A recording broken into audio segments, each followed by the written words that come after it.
Welcome, have a nice day. Today is Tuesday, 22nd of November 2022. This day is celebrated as National Cranberry Relish Day. It is actually cranberry is a sauce used by Christians at the dinner time. They use as a ketchup. So starting the newspaper analysis, we start with the newspaper. The Hindu states that United Arab Emirates Foreign Minister Sheikh Abdul bin Zayed Al Nahyan meet External Affairs Foreign Minister Dr. S. Jaishankar during visit. India and UAE signed a landmark comprehensive economic partnership. The Hindu newspaper also states that Nirmala Sitharaman to meet a state finance minister for pre-budget consultation on November 25. Finance Minister Nirmala Sitharaman on 21st November began a consultation to seek suggestions for budget 2023-2024 with industry captions and experts from infrastructure and climate change. Indian Express newspaper states that in 30th month, Reserve Bank of India fined 73 crore in 48 cases, but no details on bank violation. Since January 2020, the banking regulator has imposed monetary penalties worth rupees 73.06 crore in 48 cases involving banks for violation of provisions or contravention of certain direction through orders that are brief and without details. Indian Express newspaper also states that Qatar World Cup Iran players make powerful statement by their silence. Team supports protests back home, stay silent during the national anthem before game against England. Hindustan Times newspaper states that India raises concern over North Korea missiles tests in United Nations Security Council second time in a week.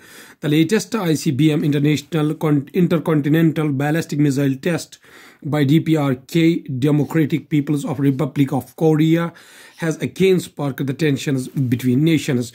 Hindustan Times also states that a tsunami alert after the earthquake of magnitude 7.0 jolts Solomon Islands. An earthquake with the magnitude of 7.0 on Richter scale hit southwest of Malingo, Solomon Islands today at 7:33 a.m.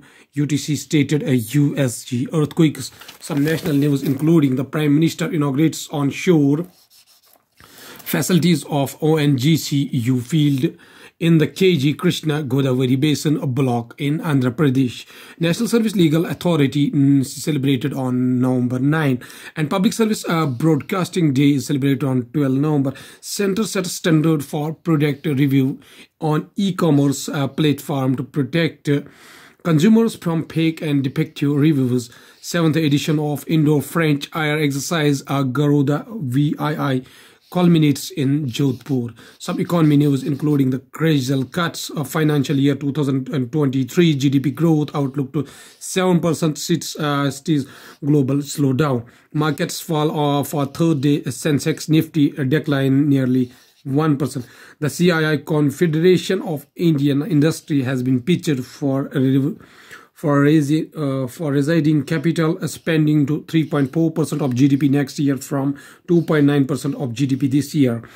Some world news including the 9th ASEAN ASEA and India Summit organized in Phnom Penh, Cambodia, whose PM is Hun Sen.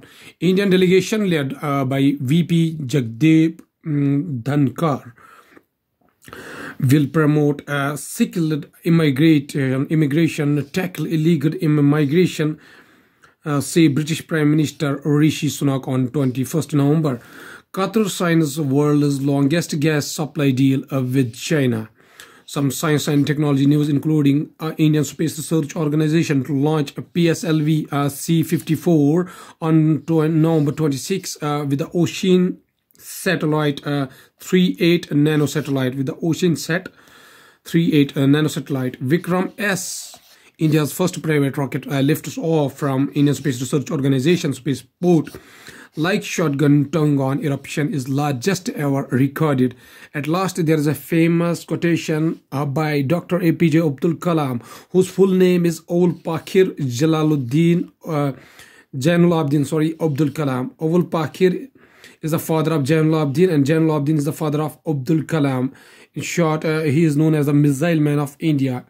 space scientist states that life is beautiful. 1 day, 1 hour, 1 minute will not come again in your entire life.